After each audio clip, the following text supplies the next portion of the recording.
भारतीय जनता पार्टीचे अध्यक्ष माजी मंत्री आदरणीय बसवराजजी पाटील साहेब,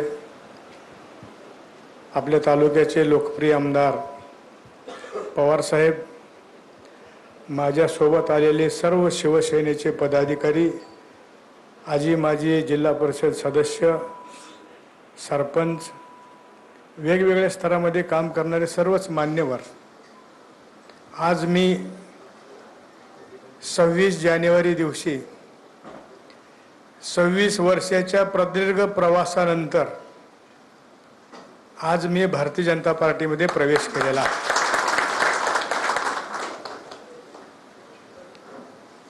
2 टर्म आमदार असूनही मी बसवराजजी पाटील साहेबांच्या विरोधात निवडणूक लढवली, अभिमन्यू पवार साहेबांच्या विरोधात निवडणूक लढवली, पाशा पटेलच्या विरोधात निवडणूक लढवली।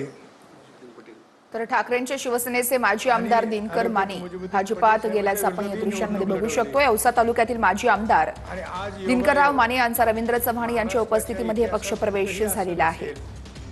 एकमेकाच्या विरोधात